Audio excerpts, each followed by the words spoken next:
Welcome to A Lawyer's Guide to the Galaxy, a podcast about geek culture by lawyers with your hosts, Ben Siders and Kirk Taman. And welcome back to A Lawyer's Guide to the Galaxy, the podcast that asks interesting questions that don't have any answers with your host, Ben Siders, that's me, and the other guy is Kirk Taman. That's Kirk, as in the captain of the Enterprise. We are intellectual property lawyers and certified geeks practicing law in St. Louis, Missouri. You can find me, Ben, on Twitter at Benjamin Siders. You can find Kirk at KirkDMN. You can find the podcast at LGGPod, and we are on YouTube. Let me confirm this. Uh-oh, he's getting on the computer and doing reference stuff. The question on YouTube, we are youtube.com/@LGGPodcast. So the whole thing. So we are on YouTube now. We are trying to get more of the content organized and put out there with playlists. If you want all the Star Wars content and just the Star Wars content, we're working on getting that put together for you so you can have exactly what you want and nothing that you don't. If you want all of the Aliens content, it's spread too deeply throughout things. Sorry. Yeah, we need to have like a full-time intern to pull out all those threads and knit them together into a cohesive tapestry. We're going to talk today, speaking of which, about some Star Wars stuff. It's been a little bit since we've done a dedicated Star Wars episode. I have now finally seen all of Skeleton Crew, so I'm caught up to like the cutting edge of like March. Yeah, so part of the problem we've had with it is that we keep watching the wrong different shows. So Ben's seen half of it, I've seen the other half. We haven't had anything that crosses over. Yeah, Kirk's halfway through Andor season 2, so that'll be coming next. Yep. But I have seen Skeleton Crew. We've both seen Skeleton Crew, Tales of the Jedi, and Tales of the Empire. And Ben has seen Tales of the Underworld, which I haven't seen yet. So I haven't seen Tales of the Underworld. We'll package that with Andor down the road, and probably Vision Season 3, because that's going to come out, I think, later this year. Yep. But today we're going to talk about Skeleton Crew and the Tales series. If you've not seen them, warning right now, we're going to spoil the heck out of them. So yeah, because that's what we do. That's what we do. So if you have not seen them and don't want spoilers, you can skip this. If you do not see them and have not seen them and don't care about spoilers, we'll try to give you an overview of what happens so you can kind of follow what we're talking about. But we're going to not probably do a ton of discussion of like detailed plot points other than to illustrate our broader topic, which is just about, we were talking before we sat down to record, a lot of this Star Wars content gets criticized. We think some of it unfairly.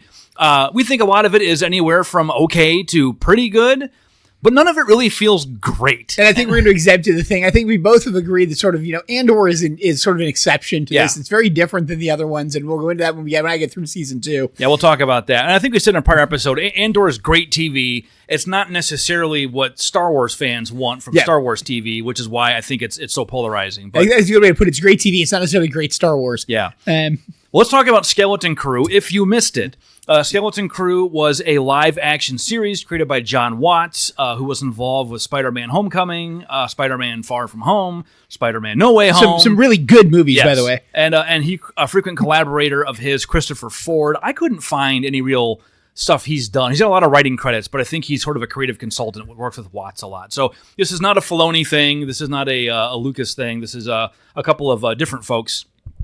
Set in the New Republic era, we think it runs roughly in parallel with the timeline of The Mandalorian. And the plot is pretty straightforward. It's a group of kids on a quiet, I would call it a 1980s Earth-like planet. Yes, 1980s Earth-like planet. I think it's the first time we've seen a suburban neighborhood in Star Wars. They stumble upon a mysterious buried object, which they think might be a Jedi temple. And it turns out it's a pirate ship of some kind. It's called the Cinder, Onyx Cinder? Onyx Cinder, yeah. Or Onyx, something like that. It takes off. They activate a droid on it, and adventure ensues. The kids there's 4 of them. There's Wim is the main boy character who daydreams of being a Jedi. Neil is this weird elephant-like. Yeah, we've seen the aliens. It's the same alien that we have for the keyboardist in Jabba's band. Oh, Max Rebo? Max Rebo, yeah.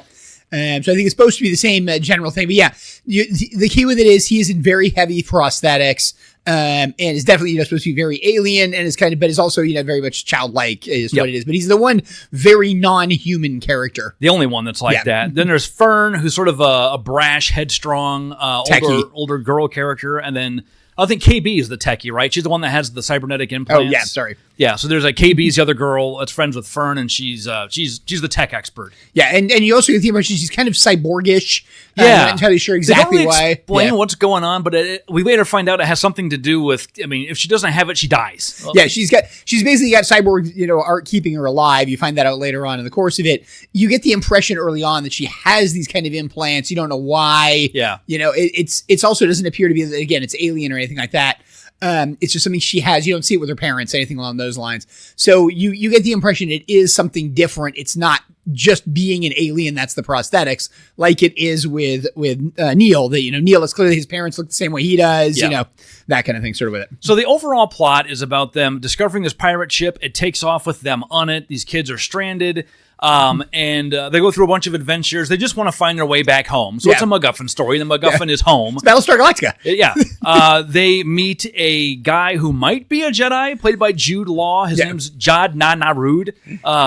And just the point, I love Jude Law as an actor. He was really good. Yeah, I enjoyed him in this. Such a good actor. I love him in everything that he's played. I just love him as an actor. About as much depth as you could to this character. We'll talk about that. One of the big plot points is that the planet they're on is called At-Aten, and you find out in the first episode that it's got some kind of weird atmospheric barrier, like they've never seen stars before. Yeah.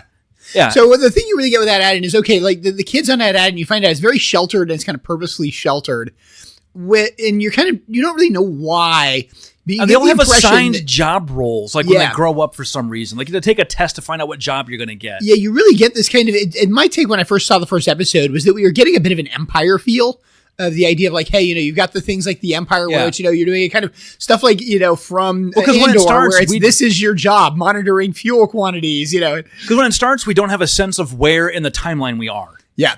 Now, we know it's New Republic, obviously, because they give us that, but we don't really know exactly sort of where it is. The biggest thing I had with it is the first episode is mostly just setting up the kids, setting up the personalities, and setting up that they find this thing. That's all really well done, I thought. I really enjoyed the first episode. I thought the first episode was good. I actually really enjoyed it. I think it's the second episode when they take off, and it's the, okay, we need to go somewhere. And what you discover rapidly is the only help they have in this is the droid. None of them know how to fly this ship. None of them know how to do anything. There's a droid called SM-33 who's like a busted up. He's like been shot up, but he still functions Yeah, somehow. and he kind of malfunctions. And again, it's KB gets him restarted. And I call him basically a pirate droid. Like he has he sounds like a Quaker on like Nantucket. And part of the thing I do like about it is the fact that they give him a very clear sort of personality that isn't robot personality. Yeah. He's a character, but he just happens to be a droid, which is kind of nice actually.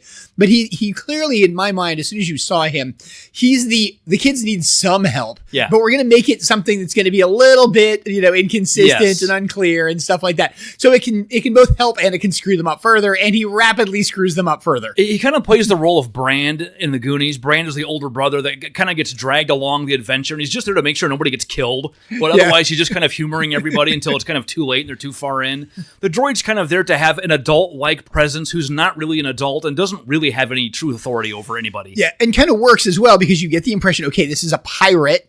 You do learn pretty quickly this is a pirate ship. These are pirates. You see some stuff associated with it. But you have no idea why the ship was on the planet, what was there, anything going on along those lines. And it totally doesn't fit with the stuff you know about the planet. Yeah. We also find out when they get off that everybody else that they talk to asks where they're from. They say At-Aten, and the other the first place they go is a pirate base. And I have to admit, that was actually my favorite part of the entirety of Skeleton Crew. I love the pirate base because I love the exploration in the Star Wars universe of the real edge of society.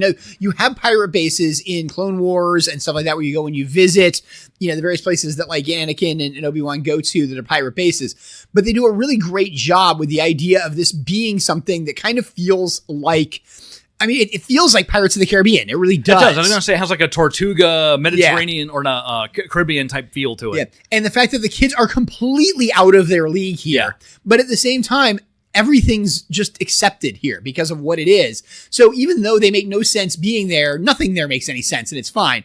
And I love the scene where he goes in and is like, I'll have the special, and suddenly gets this like just disgusting looking thing, which is probably amazing, but they of course have no idea what it is. And what I really loved about it is it rapidly sets up. These kids are horribly sheltered from the rest of their world. Completely out of place, way out of their depth. And we also find out that everybody else thinks that their planet is mythical. Like they say they're from At-Atten, and people just laugh in their faces like, oh, you found the mythical planet of At-Atten. It's almost like you said you discovered the Fountain of Youth. People react that way to it. Yeah. The one thing that bumps into is that, he pays the kids using credits to buy the slop thing. He uses the credits. Yeah. And suddenly you get kind of this like sudden reaction. Like these things are incredibly valuable. They don't know what they are. To him, it's just lunch money. And everybody else, it's like he just dropped a gold bar on the table. Yeah. And you're like, wait, you'd seen them use them again. It was just basic stuff. It was lunch money in conjunction with it. That, okay, there is something going on here. You don't know if it's sinister, but you definitely know that there's something weird, that these kids have been sheltered from the world and you're not sure why or what it is or what about it. And it rapidly gets them in trouble. And so the way, and we won't go through every single episode because a lot happens, but the way the plot progresses is they are kind of forced to get help from Jude Law's character. Yeah, they get arrested on the Pirate Law planet, and he's the other person who's been arrested. Yeah, and they break out together. They find a lightsaber. It turns out he can use a lightsaber, so there's a question, is he a Jedi? Is he not a Jedi? Which they leave as a hanger, so they're not going to show you what color the blade is. You hear him ignite it, but it's off the screen, and then they leave it as a hanging for one of the episodes. So the rest of the plot is them trying to get back home, trying to find coordinates to locate their hidden planet, which they eventually do and get back. It turns out that the pirates are all trying to find At-Atten because it was the mint/treasury for the Old Republic. One of four. That had been intentionally hidden. That's what the barrier was for. The pirates want to break in and, of course, loot it because they're pirates. Yeah. So Jude Law's character, befriends the kids. They get past the barrier, break in. He turns the barrier off. The pirates attack. And then at the end, the New Republic comes in and saves them. And a couple of things I think that I got from it, one of which is the planet was really isolated for the entire period of the Empire. They kind of make it feel that way. Didn't seem to really know what was going on. Yeah. And so the idea is that this is like Old Republic. It was a mine that, it was a mint. It was kept secret because of this. You also know there are 3 others that have all been sacked. You find out they've all been destroyed in some way, shape, or form in the course of it. They're all identical. This is the only one that remains. It's got this huge vault just like full of credits. Yeah. And again, part of the idea behind it is this idea that these kids, part of the reason they don't know the way the world works is literally they have been isolated and their entire planet has been isolated throughout the entirety of every movie.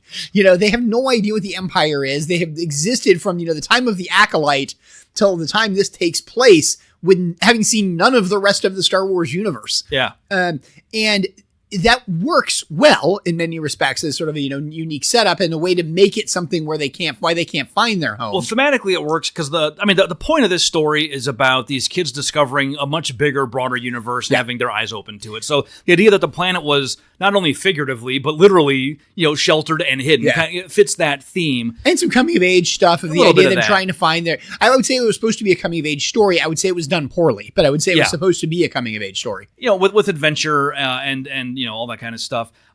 Where we felt it kind of, I wouldn't say it fell down. Like I enjoyed watching it. I was entertained. I really sort of, probably about 2 episodes from the end was kind of like, do I really want to keep watching It got to be a slog partway through. And some of the reason is stuff we talked about in a prior episode where a lot of the structure is, it's episodic. Like it's written episodically. A good example is, we were talking before we recorded, in episode 4, one of the characters, there's a whole plot that takes place where Neil, the elephant kid, has a little romance with a warrior girl on this planet they go to.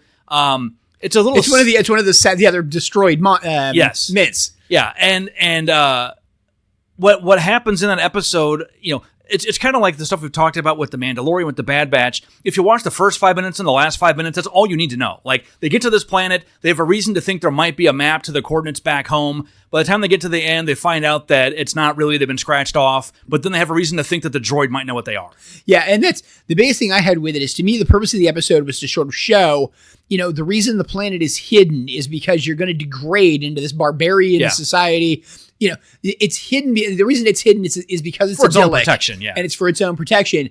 And, if it's not hidden, you can have this just kind of awful stuff happen. You also have Neil as kind of the coward, I'd say, pacifist character, basically having at least a slight romantic interest in a conjunction with a woman who's very much the leadership warrior. Yeah, the opposite of his personality. Yeah, the Wonder Woman type of character, as to, what it is. And very much the opposite of his personality. And they have an interesting arc together. going for one episode. For one episode. And then they leave, and she never enters back into the story, and nothing that Neil did or learned has any impact on him for the rest of the series. Yeah, and so it says this great idea of sort of setting up the thing of, hey, we need to set up the fact that, hey, the loss of Ad-Aten's, finding Ad-Aten is bad in some respects. But dangerous, maybe. It's dangerous, maybe a good way to put it. But then suddenly it's there's nothing else to it. The end scene is kind of neat, where you discover, hey, the map has been purposely obscured, and they figure out that the droid and the other pirates may have been involved in it, because you start to get the impression that maybe the reason why the ship was there is because the ship found Ad-Aten and something happened. Yeah. And you get a little bit of a sinister edge suddenly. Yeah. Which I liked. I thought that was good. I did too. It's one we were talking about some of just where I'm currently am in Andor. One of the things I've been enjoying about a lot of the Star Wars content is the feeling of recent Star Wars content of the fact that the world is simply, it's stressful, it's scary, and it's sinister. And they did some good job with that in Skeleton Crew, but I think because it was designed for kids, they kind of toned it back, and they pulled a lot of punches. Yeah. Yeah. And it also just, it doesn't have the threat feeling to it, and it quickly resolves. I remember I was listening to their podcast, and they were talking about how Blue's Clues, a lot of kids really like,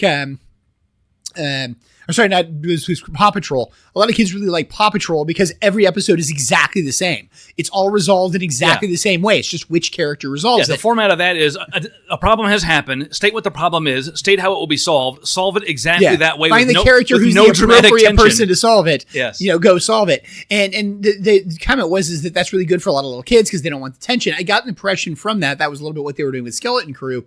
The problem with it is that you got these things that could have been very interesting high tension. Like, is the Jedi good? Is he a pirate? Is he in? We never found out. Why was he in the prison? Yeah, I think what I would characterize this show as missing opportunities at virtually every turn. Yeah. And the Jedi character is a good example of that. And it's not even that the actual story they told was defective so much as the way they chose to dole out the information. So what you find out about Jude Law's character is we don't think he's actually a Jedi. He's Force sensitive somehow. He obviously knows how to use a lightsaber, so he's been trained with a lightsaber at least a little bit. Don't they hint that he was like being trained during Order 66, so he never really completed it, something like that. So you get a little bit of that backstory. But this, what should have happened, because they set up that Wim has romantic ideas about using the Force and being a Jedi. He's lives in the fantasy early. Land. He basically lives in comic books, and the comic books are Jedi. Now again, keep in mind his Jedi experience is like Acolyte era. Yeah. That's what he knows for the Jedi. So he wants to be a Jedi. Then he finally gets to meet a guy that seems to be a Jedi. And when I saw that, I was like, okay. But you also have reason to think he's not really a Jedi. They set that up too. So all the setup is really good here. How about the payoff? What should have happened? There is none. There is none, right? What should have happened is that the Jude Law's character makes questionable decisions that Wim stands behind because he, myopically believes in the goodness of the Jedi. Yeah. And that causes fractures within the kids, and the parties have to separate. And then Wim has to grow up and realize that the world is bigger and scarier, and that he can't trust everybody who has a lightsaber. That would have been story and character growth. Anyway, really, that's kind of the way the story feels like what it was trying to do. It just doesn't do it. No, like the very next episode, I think within the same episode after he draws the lightsaber, I'm pretty sure that one or the one after, you unequivocally find out that no, he's not really a Jedi and couldn't be trusted, and he doesn't have the kid's best interests at heart. And he's really a pirate. Yeah. But it changes nothing. Wim doesn't really stand up for him. He seems disappointed, but it doesn't really change much for him. There's no fracture amongst the kids. The story just continues the exact same way that it was, with them all working together because they kind of have to. It's just a missed narrative structural opportunity. And that's the same kind of thing you bump into with the droid. When they think the droid's involved, they have to reprogram it, and the droid goes, assassin mode when they do it. One of the problems you bump into is they still need the droid. And I think that was part of one of the problems they bumped into is they wanted to make the sort of adult characters, for lack of a better way of putting it, complex and something that the kids needed to interact with. But they had to absolutely be the way the kids get home because there's no other way to get them home. They established that, sort of behind it. And so when suddenly it's there's this, murderous droid that we now no longer trust. Well, we have no option but to trust them. Better turn it back on. So I guess we got to turn it back on and use them. And we don't think the Jedi's any good, but we kind of have to trust him because there's no other way to get home. So, you kind of bump into this, to me, it felt like he wrote himself into a corner just a little bit. Even at the end, like the last episode, Jod has this confrontation with all the kids and some of the adults. And ultimately, I forget exactly how it winds up, but he gets defeated. He's not killed, but he's captured. Yeah. Okay, so what was the point? Like, there's no character arc really for him. The kids don't. I mean, okay, so that's over with. Now they move on to the next plot point. Yeah. I just didn't really understand the narrative, how the narrative structure reinforced the theme. Like, none of that was there. To me, I think a lot of the thing was the theme, and I said the thing that struck me about it, and I'll use Wim as the example because it's in Wim. You find out Wim is basically not studying because he's staying up late reading comic books on his iPad. He's a daydreamer. And we can relate. But what he's reading is Jedi stories, Jedi temples, but it's about pirates. It's classic kind of young kid literature. And the example I have with it is take like Peter Pan. And the idea behind Peter Pan being that pirates are cool. I like pirate stories. That's one of the things you get early on in the intro of Peter Pan. Then they're thrust into a story with actual pirates, and it's a little scary. That's kind of what you get here. He's got all these comic book interpretations of what Jedi, what pirates and all this is like. When they're then thrust into them, the world is much scarier. And he's not as brave as he imagines himself to be. Fern's the one that's brave. Yeah, and all that kind of works, but again, it doesn't. That it's a common storyline that just isn't as well played out as it could be. No, absolutely. And like, so Fern, that's a good time to talk about this. The female lead is Fern. I get the impression she's a slightly older girl, maybe 1 or 2 years older. I think she's supposed to be a year older than one of the other ones. Yeah. Again, she's headstrong, brash, kind of a Han Solo She's type also a bit of a personality. child of privilege from the thing. Yeah. She's definitely smarter than the two boys are. Yeah. Because she outplays them several times. But like, there's a natural leadership contest set up between her and Wim, but Wim just capitulates right away and she wins. And what should have happened is that her stubbornness, her headstrong personality should have caused her to be overconfident and make some mistakes that cost the party. Which she kind of does. Which does happen. And at some point, KB gets mad and leaves because she's tired of Fern not listening. But again, there's no real consequence. Like, the party splits up for one episode and then comes back together in the exact same place they were trying to get to. And Fern apologizes for not listening and nothing has changed. Yeah, and I think that's the thing we go is you kind of look at it and say, hey, we set up these really cool conflicts. Then we have this conflict, but the conflict kind of doesn't go anywhere. It fizzles, right? It fizzles. And they all resolve themselves by fizzling. And I think that's, to my mind, that's a lot of what made it not work quite well is we needed some of this conflict to actually have a little more consequence. And again, I'm going to jump on the Paw Patrol idea. It felt like they needed to resolve it quickly because we didn't want to have that strife. Like, they should have had a moment later where Fern wants to do something and KB challenges her and Fern starts to fight her and then decides, no, I need to stop and listen. That's what I've learned to do. Yeah. It never happens. Yeah, and I didn't think, quite frankly, I didn't have as much problem with those sort of, Women Fern like leadership challenge. Yeah. I thought it was very reasonable because it's, again, Wim can kind of be going to the hero worship of going after the Jedi. Well, I'm not leading them because I'm the apprentice to the Jedi. Yeah. Fern just lead them so she can kind of win by default. But then you have the I'm headstrong. She is really set up as the headstrong, I know better character. It's the very first thing you see her where she reprograms the house droid. Yes. Stuff like that. Like, she clearly just knows how to get what she wants. And again, she has the scene where she screws up really bad. But then it kind of just fizzles and nothing comes out of it. Ultimately winds up being of little consequence. So there's nothing to learn. The character we both thought kind of they do the least with is the Neil character. Yeah. Who kind of plays the chunk role from the Goonies where he's the sort of the comedic relief, a bit of the butt of jokes. But it's not 1984 anymore, so you can't tell very mean jokes. Like, you couldn't do the truffle shuffle, these days. Nobody would tolerate that. But we were talking again before we started recording about the difference between a character like Chunk and why he works in the Goonies and here. The Neil character, how would you describe his personality? He's a bit of a pacifist. He doesn't like the conflict. He's definitely a sort of, he's kind of the classic scared. He's the, we shouldn't be doing this. The rule follower, we shouldn't be doing this. Looking for safety, a little bit more of an introvert. The way I kind of always put him in the group, he's the one in the groups, particularly when you take like groups of kids in the 80s, he's the one in the group that's with the group because kind of he just attached himself to them. Like someone's mom said, take him with you, and like, all right. And they haven't kicked him out and they don't mind him. They don't, it's, I think the other kids all like him. They don't mind having him quirky. around. He says some funny stuff. They all roll their eyes at him a lot, but nobody dislikes him. Nobody dislikes him. But at the same time, he's not a fundamental action of the group. If he disappeared, people would be like, where is he? But they wouldn't really miss him. Whereas the other ones, if KB disappeared, Fern would be totally lacking in the friendship category. Like the two are essential to be together. Wim kind of is the loner, but he rapidly realizes he needs the group to help him, and he needs because he doesn't have the skills. But he doesn't need Neil, really. He needs Fern and KB. Yeah. Because Neil doesn't really do a whole lot throughout the show. And this is, I was thinking through, like, so why does Chunk work so well? And we came up with, it really boils down to sort of screenwriting 101, which is setup and payoff. Yeah. When you're writing a story, you set things up, you establish the plot elements, the character personalities, the plot points, even props, things like that. And then later, those things all impact the story in some way. And if you do that right, the story feels cohesive and satisfying. Things don't happen that feel out of place. You understand why X, Y, Z happens towards the end because it was set up earlier. So a good example of that is Luke in episode 4, A New Hope, where we're told over and over at the beginning of the episode that he's a good pilot. Obi-Wan mentions it. He gets in a argument with Han Solo over how Luke could fly the ship himself if he wants to. Why do we need to know that? Luke doesn't fly anything, right? Until the very end. Then it becomes the entire story, is Luke having to be the hero. And even then we have the line with Wedge where Luke says, I can bullseye a womp rat. They're not much bigger than 2 meters. Then he has to hit the target hole, which is only 2 meters wide. Yeah. It's all a little pat that way, but it's a Western, it's a space opera, so it's fine.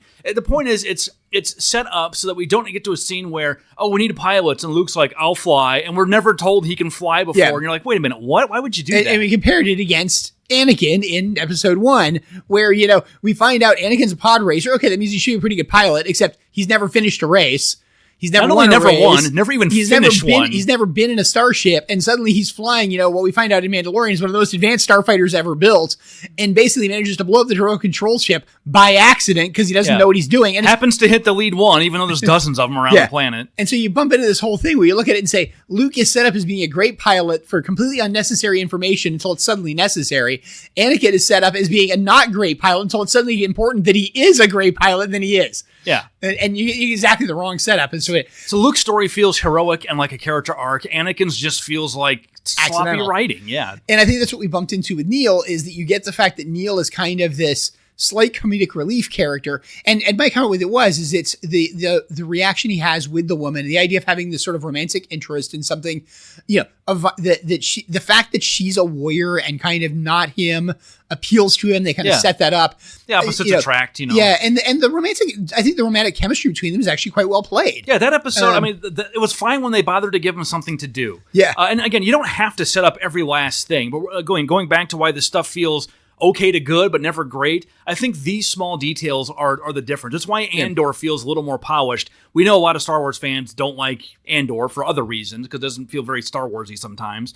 But the plotting there is a lot more deliberate, and it feels a lot more like somebody's focusing on making sure that these threads all tie together. Yeah, and that's and the thing that I really got from it, and you said it earlier when we were talking beforehand, they didn't need Neil. Everything he does in the entire thing could have been handled by one of the other 3 characters. He's present, but his actions don't feel earned, Yeah. And they needed to have him have something to do at the end, which could have been, hey, I learned from, being around this warrior woman, occasionally I have to stand up for myself. Yeah. And have him do something heroic at the end, because he remembers being with her, because it's, that would work. Or something she taught him about how to fight, that he uses later. Yeah. And again, you just don't get that at all. Now, he does it in the episode. Yeah. Because he knows how to use the big cannon and he uses it in the episode, but he doesn't really do it later on. Now, he does play around a little bit with that cannon in the battle, and sort of the thing at the end, but it didn't feel like it really was set up. And again, the hard part with this is, and sort of when we're saying about the episode, when I say they didn't do X, I can legitimately point to something in every episode and in the plotline as a whole where they did do X. It just didn't feel like they did it right. Yeah. Yeah, the pieces were all there, and we were wondering why it's like this. Because, going back to the Goonies, Chunk is comic relief.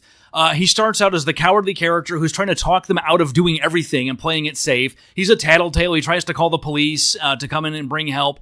But by the end, he's the one that's brave and rescuing people. How does that arc happen over the course of a 2-hour movie when we couldn't get that with any of these characters in a show with 10 hours of content? Yeah. And they do it all through efficient visual storytelling. We find out in the opening scene of The Goonies that Chunk is this romantic interest in like cops and robbers stuff. He's watching the shootout, so he knows that information. So he knows who the Fratellis are. He knows to be afraid of them. He knows to resist going with, and he doesn't, right? So the other Goonies all go in the tunnel. Chunk hides out in the ice cream freezer.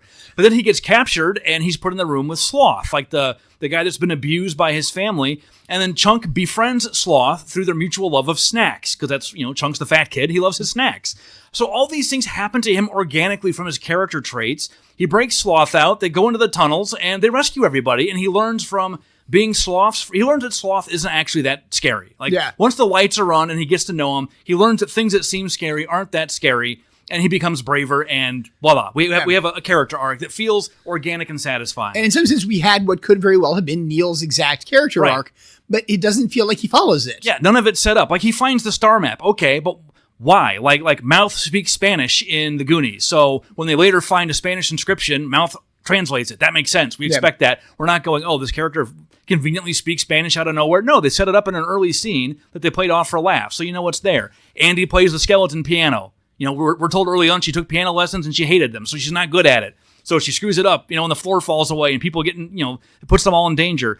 None of that happens here. We're never told, Neil has an interest in maps, and they would fit the theme, He's always looking at maps and daydreaming and wants to explore what's beyond the edge, but the whole planet's been explored. The only thing left to explore is beyond the barrier, which they can't go past. Yeah. We get none of that. And again, and then you look at it and say, we got that in conjunction with the Wim character, with this whole thing with we got all the setup and none of the payoff. It doesn't go anywhere. A few of the things, and one of the ones I think is appropriate with Neil, you also get the setup with Neil of the holiday special where they're actually watching the sort of TV piece, the true I think labor of love, putting the thing that in there, which if you had to say one thing about Skeleton Crew, that was a brilliant addition, use and just stuff like that.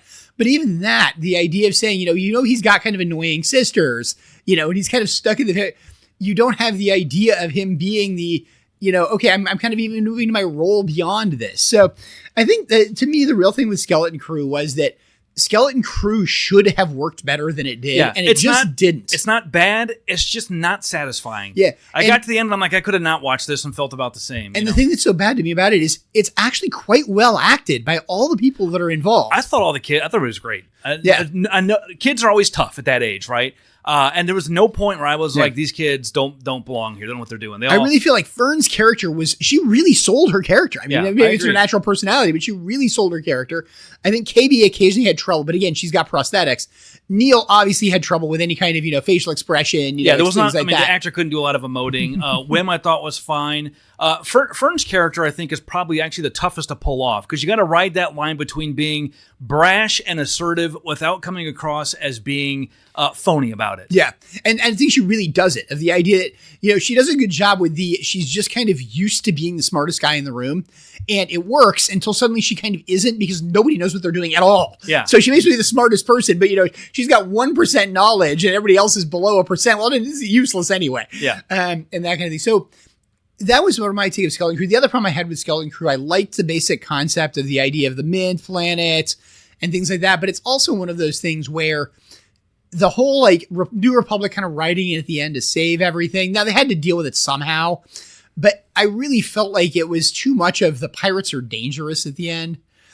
And that was the thing that bothered me. I thought it could have been dealt with much better. We could have just had fewer pirates. We could have had a more easier to deal with situation, but they kind of had to make it the big gigantic fight scene with the huge massive capital ship coming. Yeah, because you always have to escalate the stakes. So you can't just have a personal conflict between Jod and Wim where he has to, and I think that's what really boils down to is almost none of the characters really use anything we know about their personalities or their skills to solve problems.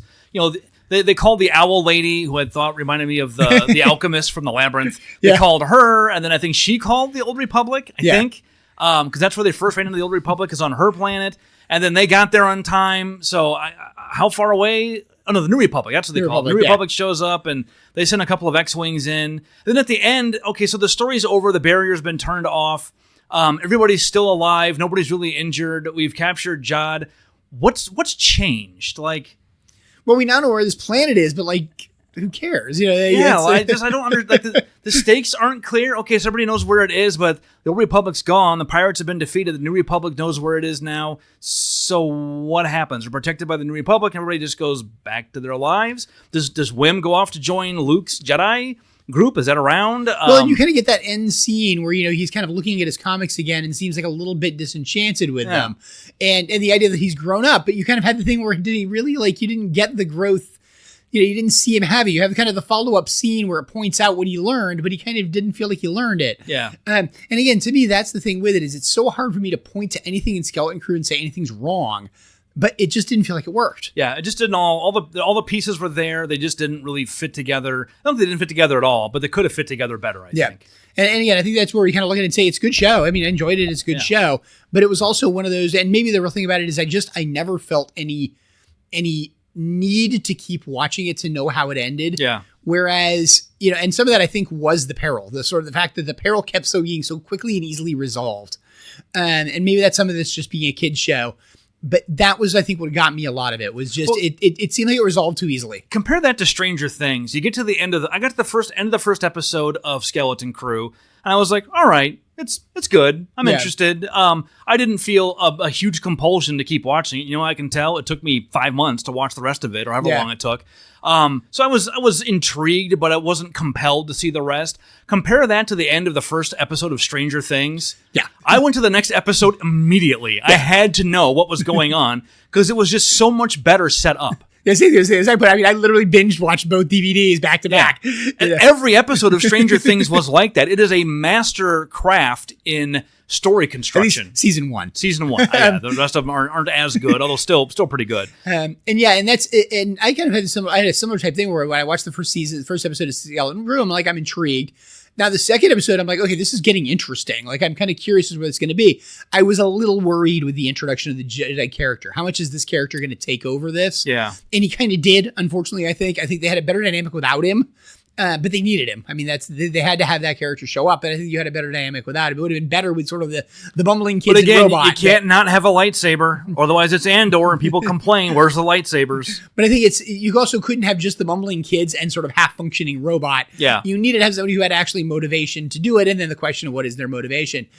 But at the end, so I enjoyed it all the way through the end of the second episode, and then when it started to move forward, I kept kind of bumping into the okay, why do we care? These kids, I assume that these kids are episodic going to get home. Yeah. I feel like the kids are going to get home. That's the way this is going to be. So I don't really need to worry about that. But is anything going to happen in the course of them getting there? Because every time there's peril, it's immediately resolved. It's immediately resolved. Yeah. And about the only real cliffhanger was what color is the lightsaber, which they did over the end of one episode. Yeah, and I think the bottom line is that for whatever reason, the producers or the showrunners just did not want to take any real risks with the story. They played everything a little safe, and so it feels mildly interesting, but really sanitized. Yeah, and that's the thing with it. So it feels very sanitized. It does. I think the real caveat for it, it's clearly a show designed to be for younger kids, so the Star Wars audience. It'd be it's not interesting for, if kids liked it. I don't know any kids that have watched this. Yeah, well, I look at Young Jedi. I mean, we watched Young Jedi Adventures, which is the truly kids show based upon it, which has some of those same kind of elements of the again, kind of the Paw Patrol immediate resolution. But even that show feels like there's a little bit more teaching moment. The example I kept thinking about, because it's become a meme, obviously, it's out there, is the, Skeletor coming out and telling you what, you need to know at the end of Until next time! Type of thing. You get those much more so with Young Jedi Adventures. You didn't get that with Skeleton Crew, but you felt like the episode was kind of the same thing. Well, then, I guess, what's the age range audience for this? I mean, this isn't made for us, obviously. Yeah, obviously not. It's not going to be teenagers are going to roll their eyes at little kid stuff. Yeah. So what is and it's not little kids, so what's the target audience here? Is it 10 to 12? I kind of look at it as 14? it's the diehard where you had Star Wars fans, which in my mind is the high single digits. Yeah. Preteen. It's a 12. And I'm using that based on my own childhood of the idea, the market for the kids' toys and stuff like that was kind of 5 to 11. Yeah. And I think it's a little bit older in that range because the kids are a little bit older and you kind of have to understand. I think some I of was the 7 themes. when Jedi came out, and so I was super into Star Wars in the 5 to 7 range. Yeah. Really young. Yeah, I was 5 or 6 when Empire came out. Yeah. And so, it's that same kind of thing where it's, when Star Wars came out, because I didn't see it when it first came out. I saw it when Empire. I saw came out Jedi in the theater, so that was one of the first movies I remember. Yeah, and E.T. also. My parents thought I was too young to see Star Wars when it came out. I was like the only kid who didn't see it, so I first saw it on TV and edited for TV, and I read the novelization. So to me, Star Wars had a few scenes in it that never appeared in the movie, and was lacking some scenes that. Like, is this made for 5 to 8 year olds? I think it's made for, again, what I'd say young single digits to just above 10. I'd say 8 to 12 would be my target sort of thought. So I compare this again to Stranger Things, which I think is marketed to adults, but I think kids that age can watch Stranger Things. Most parents probably put up with it and probably not like it. Be like, it's a little scary. I think it's a little scary, but I mean, it's what kids want, right? They want to be thrilled. So when we put this side by side with Stranger Things, I mean, there's no question Stranger Things is the more enticing property. Yeah. And I think that's the thing you bump in. And again, I look at kind of Young Jedi and say it has a lot of feel of like Young Jedi Adventures, but to my mind, that's kids that are like 5, 6. Like that's the really young, just, they're interested in TV, they're interested in Star Wars, but they're watching kids cartoons still. One, it's live action and things like that. The way I may put it is it's sort of, from going back to those who Return to Jedi, anybody who remembers the Ewok adventures or the droid adventures, I think it's that kind of age group. And again, I take it that it's clearly younger than us as adults. It's not really intended, as much as it's canon, I don't think it's designed to affect canon at all. Well, it definitely doesn't. So mission accomplished. Yeah. It's designed to just be a sort of a fun story for kids, and that's kind of the impression I got of it. But I think it's the comment of who is it geared for and who's supposed to be watching it, I think is one of the problems actually you have with a lot of Star Wars, which is you're going to have a very wide age range of people watching Star Wars, and a wide age range of what Star Wars is.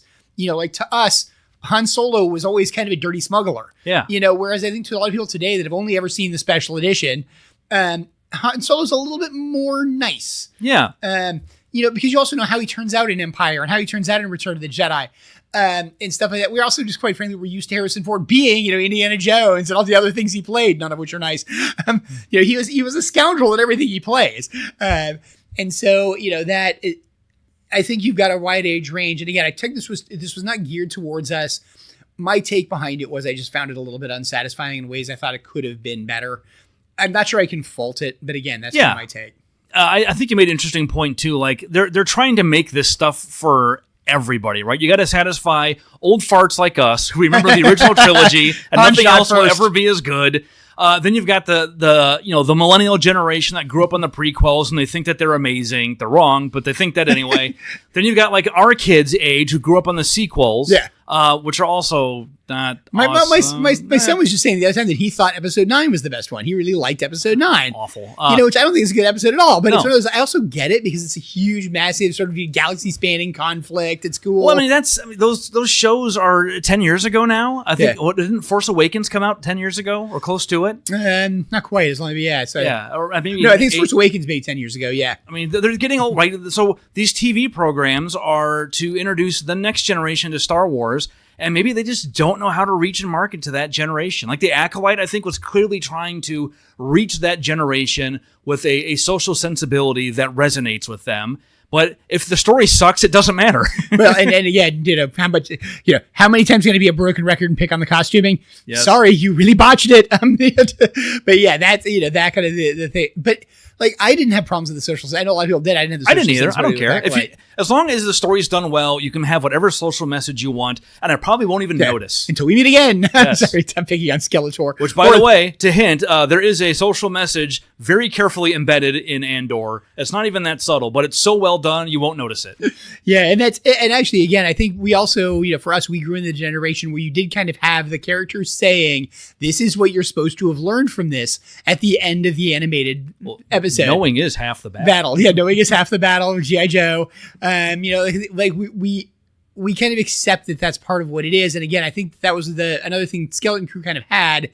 It felt like it didn't go there. Yeah. And so that was we probably pounced on it enough. Yes, that's enough of beating up on Skeleton Crew. And again, I think the key with it is it's not that it was bad. I mean, if you like Star Wars, I would suggest watching it. It's fun to watch. It's just not real engaging. Okay, moving on to something that I thought was a little better, Tales of the Jedi and Tales of the Empire. These are both short anthology series, maybe not even really anthologies, kind of, but there are 6 episodes in each series, and each one has 3 episodes about what I would call a a side character or minor character, but still an important character. And they are short format, 12 to 18 minutes, animated. This is Filoni stuff. Yep. So it's all Clone Wars and Clone Wars adjacent characters. There's 3 about Count Dooku. There's 3 about Ahsoka. There's the Tales of the Jedi. Tales of the Jedi. And then on the Empire side, there's a 3-arc series about Morgan Elsbeth and about, who's the other one? Barriss Offee? Barriss Offee, yeah. Okay. So these I all actually enjoyed quite a bit. And I was thinking about why, and the conclusion I came to is that Filoni is really good at putting together about 10 minutes worth of plot. And if you also sprinkle in about 10 minutes worth of action, you've got a really compelling short narrative. And these all kind of felt like that. They all advanced the character in meaningful, impactful ways. And I was telling Kirk before, the problem is in his longer form stuff, there's still just about 10 minutes of plot, except there's 40 minutes of action. The thing that I had with these, to me, these were gap fillers. These were the idea of saying, we've had like a character appear in show, in 8 season show A, and then appear 20 years later in 8 season show B. And between show A and show B, their personality changed a little bit. We kind of need to explain why, or we want to fill in a gap of something that just, it's not important to the main plot line of what it is. And so we're just going to fill in a little bit of it. So some of them are backstories. Some of them are future stories. So like Barriss is a future story of what happens after Clone Wars. Ahsoka is more like a backstory or kind of between stories. A little bit of both, type of thing. Count Dooku is definitely a before story. Yeah. And so I think it's more about his fall and how he goes from being a Jedi to being a Sith and why. It's one of those where you kind of, the good example is between episode 1 and episode 2, we suddenly go from Darth Maul to Darth Tyrannus and Count Dooku. And it's, where did he come from? He's not in episode 1 at all. Like people know who he is. Like he's a count. Like he's a part of the royalty or nobility of some planet. Yeah, and you get a bump in the fact that he was a Jedi apprentice and sort of a known Jedi apprentice. You get that in a couple of the things that they had from it. It was Qui-Gon's apprentice, I think. Qui-Gon's apprentice, yeah. And it's one of those where you kind of bump into like, who the hell is this guy? And so they give you a little bit of an introduction of where he came from. And I thought that was good. What I really liked about it, I kind of had your sort of thing. I like the fact that these are short. They were quick. I also like the fact that they were exploring just these kind of little like character foibles, for lack of a better term, of who they are. They hit little inflection points in each character's story without like overwhelming you with a bunch of unnecessary detail, but letting you kind of see the character experience and develop things that ultimately shape their personality. I thought the Morgan Elsbeth series was the best. Yeah, they also had some good world building elements to it too. And the example I used with that, I have to agree with you. I think the Morgan Elsbeth series was by far the best, but I also think Morgan Elsbeth was a very good character that Filoni well weaved into other things he had, making her a sister, making all the sort of various things like that. He did a good job with, and making all that matter. To my mind, the thing with it is like, in some sense, the Ahsoka one I thought is the best example, where we kind of didn't need this. But it was just kind of interesting to see in the original Ahsoka episode where you kind of learn where they find Ahsoka. You find out she's sort of force sensitive for things. You also get the idea of how Jedi are identified, like how the younglings are identified, and at least in her culture, and the kind of the mystical nature of it and the kind of unexpected nature of it. And I thought that was good. It's kind of like to what it brought to mind to me, which I know a lot of people have trouble with, is the end scene when you have the kid, and suddenly move the mop in the episode 8. With the idea that, these guys are present everywhere, but they're not necessarily identified or recognized. They did a good job in the sort of, this is how they're recognized in Ahsoka. And because you've got a lot of Star Wars is, for lack of a better term, primitive planets, because it's Western. It's Western style, and you have kind of the outer rim being the edge a lot of frontier type settings. Frontier type settings. You really get a lot of that thing of like, okay, how does this culture identify this? And it's okay, that's identified. What does that mean? When this thing's identified, because now you're getting, you're coming from the rural country and you're going into New York City because you have to. Yeah. And it's kind of like, okay, that makes some sense. Like, it's interesting. And it gets a little bit as well of the idea of the Jedi being a bit oppressive. What I liked about the Elsbeth, I'll use that as an example of how they hit this. So the first episode is the destruction of Dathomir, which is the witch planet. And that's important because it's her entire motivation. You don't need a 2-hour movie or a 12-episode arc to explain that Grievous attacked the planet, burned it, and killed everybody. Like, you don't need all of that to get that point. But, illustrating her experience there and seeing how that shaped her is interesting. But it's about 12 minutes of content, So you also get that it's General Grievous, which I think is sort of a key element of that. Which also is a fan service. It's a good way to do fan service. Grievous is very popular with that millennial generation. So getting to see him again is neat. But Grievous is also, yes, he's a cyborg, but he's a droid. Yeah. And you get that problem where we have to flip the sides, as we get into, when we get to the Empire, we have to flip who's good and who's bad. You get that idea of like Grievous being the droid. He's still kind of on the wrong side, even though we got the Empire coming in already and stuff like that. And I kind of like that. The big things I really liked about Morgan Elsbeth, quite frankly, is I love the interaction with Thrawn. Yes. And the way Thrawn is, Thrawn is Thrawn, but the whole idea behind it where it's the, why do you want this? Why do you want this? And eventually she does the, I want a revenge. I'm going to lend you my strength. She starts off with for the glory of the Empire. And I think, is it Thrawn or Pelion? I think it's Pelion that's talking to her. Well, he kind of starts off, Yeah. And he's like, no, be honest with me. And she's like, I want revenge on these people. And she says revenge really to Thrawn. That's the thing. But what I love about it is it's Thrawn's pushing the whole, like, you're giving me these political answers. You give me the political answers. Give me the real answer. And she does this. I want revenge and things like that. And his response back is, that's acceptable. Yeah. And I'm like, that's awesome. Like, it's great character building, right? It's consistent with Thrawn. He's not going to do business with her unless he knows that she can be honest with herself. Yeah. And that she understands and is thinking clearly about what she wants. And the thing with it is he also knows what she really wants is vengeance. She wants to watch the galaxy burn. Yeah. And, I can use that. That's what you kind of get, from it. And that's what I need in some respects. It also sets up some background for her. Like she's an industrialist, It sets up that she was pitching the shielded TIE fighters to the Empire. And they were like, I really don't want any of this stuff. This is just a big ruse. Yeah, she's an arms dealer. She stays being an arms dealer. She kind of becomes an underground arms dealer later on. And it's the thing that constantly, quite frankly, kept jumping out at me when I saw the thing with it. She's Iron Man. That's basically right. I mean, that was the thing I kept jumping into it. And I was like, it's awesome. The other thing I thought was really interesting about it is I love the way she kind of burns the planet. Yeah. Because we have the thing that, hey, we know this planet's burned and kind of why, and you learn why. And I really like that. The one thing I did think was very interesting as well is I really loved the interaction with her and Thrawn because it did such a great job of setting up Thrawn's character. And her interaction with Thrawn later on in Ahsoka. But you kind of bring them back again. And why she's so sort of enthralled with Thrawn, for lack of a better way of putting it. Yeah. Even though she's an incredibly powerful character in her own right. But she's totally under the thumb of Thrawn. Mm-hmm. And that's part of the reason I liked her, is that she's this incredibly powerful character that you realize like how much Thrawn's vision, for lack of a better way of putting it, because I don't think it's Thrawn as a person. It's really kind of Thrawn's vision and his just ruthlessness in approaching it is influencing everybody around him. Yeah. And that ruthlessness is what makes him so utterly dangerous. So one thing I think is interesting here is that I think we both largely like this shorter format. There's less time to meander, so it has to be more focused and more efficient with the use of the screen time. The other thing that's like this that we both really enjoyed is visions. So is there something too, maybe one of the problems that Star Wars has within the theatrical format is that, one, the nature of what goes into the theater has to be big, loud spectacle, or why are you seeing it in the theater? Which is 2 hours. Yeah, 2 hours long.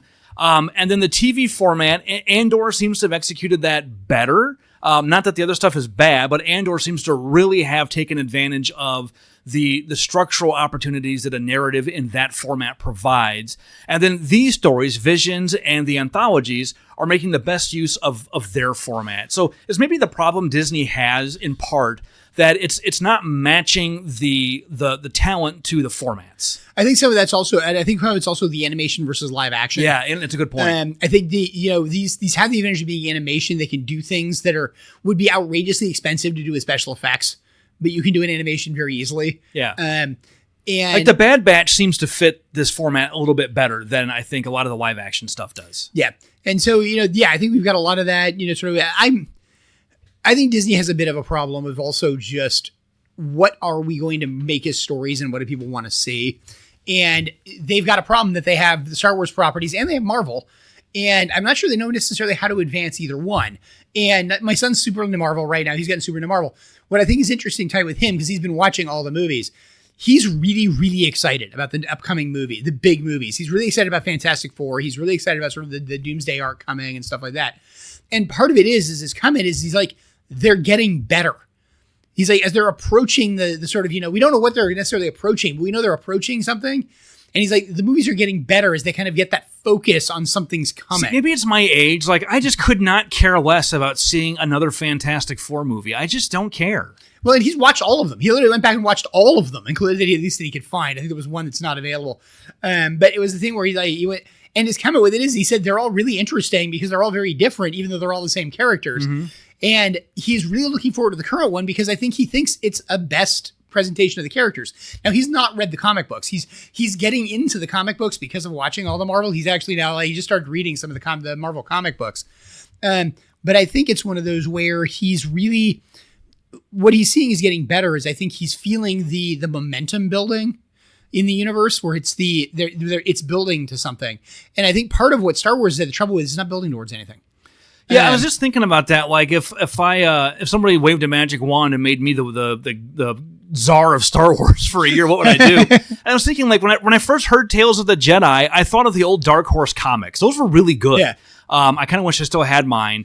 And I have the entire Dark Empire, the middle one, which is probably the best thing they ever did. That was phenomenal. I would go back and make those. Like, set it so far back that there's really no connection to any modern characters, but it still has plot points and tropes that we know, but nothing has to tie out or relate to or set up anything. There's no need to adhere to the modern canon because you're going 10,000 years back on some other planet. I think that's what I would do. You want to have the same concepts and world building. You want to have that continuity without being tied into and anchored down by the baggage that the series has now. I think the real way would have been really, quite frankly, be interesting is to jump far in the future. Or that, one of the two. And my take with the idea of the future is jump to the idea that the Jedi truly are myth. Yeah. It's so far removed from everything the average person sees. Yes, there's these old rundown temples people refer to as this, but it's the way we look at, medieval castles type of thing. It's a world we don't even understand. And so we look at it and say, like the Greek pantheon, they all believe this stuff back then. But we know it's all nonsense. Yeah. And you can have the kind of stuff like with the example, I think it was like King Arthur and an Arthurian legend, where you can really make an Arthurian legend work in modern day world by just not making it Arthur, but having the thing where it's, we're going to have this kind of secret thing moving forward. We're either going to set it or we're going to do it. And you can have the idea of the rediscovery. And it's kind of what they tried to do, I think, with episode 7. Sorry, not episode 7, episode 7. And just didn't quite do it as well as they could have. And part of it's because I don't think they jumped far enough in the future. And that's mine, where literally like somebody digs up Rey's lightsaber and it's like, what the hell is this thing? Yeah, it has no idea. I don't even know what this is. And this kind of looks like that thing we've seen on a temple wall and like coming back in. And even having it where the audience is in the dark, like the person doesn't know what it is, it doesn't work.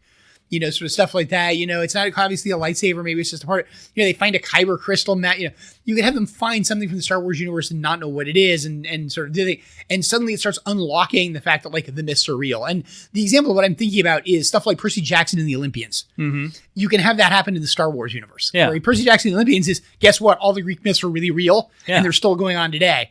This can be kind of the, guess what? All the Star Wars trilogy actually happened and it's still going on today, but we've all forgotten. And you can have it be that there's a new enemy coming. There's something new sort of approaching. You can even have it be a Sith type thing. But you can also just have it be the Republic's falling apart again. Mm-hmm. It doesn't need to be anything like that. It needs a hero. And how do we find a hero? Those sort of things. So that was the thing with it. My real take of why I liked the short forms of these is, one, they're easily digestible. They're easy to watch. And for lack of a better term, there's no stakes.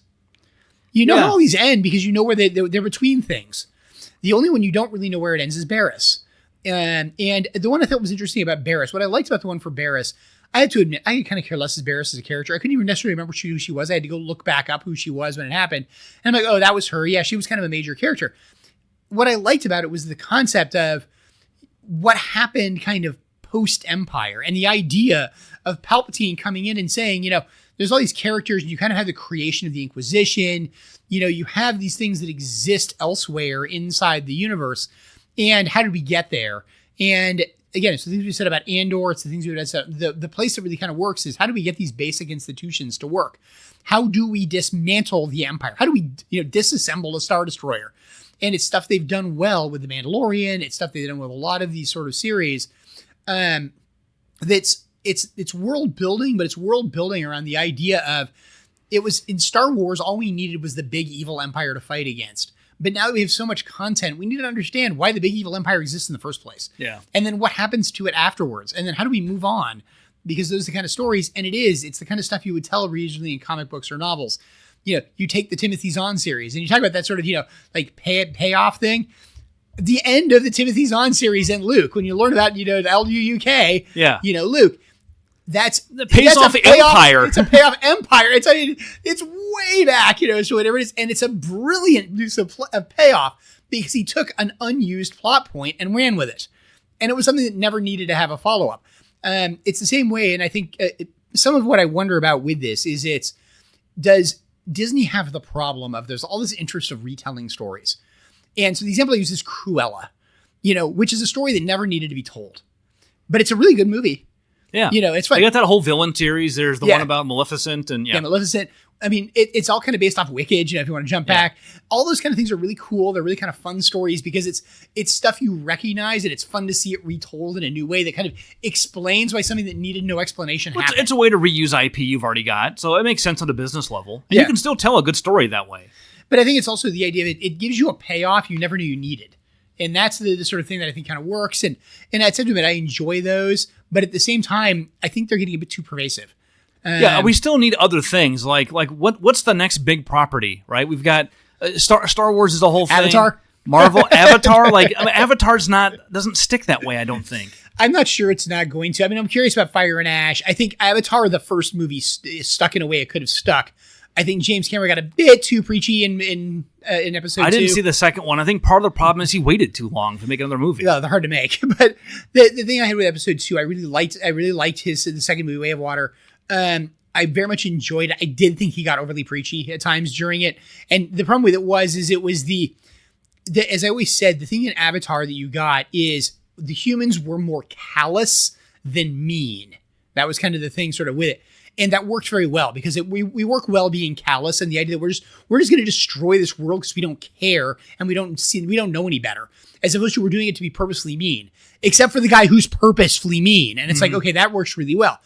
The problem you got into with the second level is we kind of lost our callousness and became just like, we're just mean.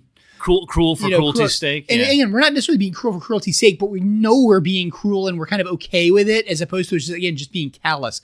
And I'm sort of hoping maybe he goes to a little bit more of the idea of it being callous in the end, and playing with the fact, hey, you're rooting against your entire species, as they put in one scene in it. But my take from the reason I always loved Avatar is because I think his world is really cool, and the concept of the Avatar world is really cool, and the fact that it's a world you can't experience as a human. The way they have them interact with their environment is just something a human can't do. Yeah. Which is why the Avatar concept works so well. The fact that they have to join it to understand it. That's a good example of setting up a new universe and a new setting instead of concepts. Things like the Force that are like a part of this universe that you could build and expand upon, but they just really haven't done it much yet. But I know there's a lot of movies coming out, so we'll look forward to those. All right. That was kind of a long episode, I think. I think it was, but we got a lot out. So don't know what we're doing next, but we're going to try to get back, keep doing what we've been doing. We're doing pretty well right now. I think we have 8 straight episodes in a row, even with us taking 3 weeks of vacation time. So we're going to keep working on it. We are working on maybe getting a guest. I don't know if it's going to work or not, but if it is, it's a person of national renown. So we'll tease that. We're trying to get guests. We thought about the idea of trying to bring in guests. We know what people's thought are. We had one episode with a guest previously. If you guys remember, if you go back, you can find it. Obviously, feel free to send us the comments of saying, no, don't get guests. We like the series like this, or please do get guests because you guys get boring after a while. Feel free to let us know in comments. I tried to get Margaret Weiss, but her publicist turned me down. Yeah. So anyway, that's all for this time. We'll see you next time. Lorem, play us out. The views expressed by the participants of this program are their own and do not represent the views of, nor are they endorsed by Lewis Rice LLC, its officers, directors, employees, agents, representatives, shareholders, and subsidiaries. None of the content should be considered legal advice. As always, consult a lawyer. This podcast was produced and recorded in St. Louis, Missouri.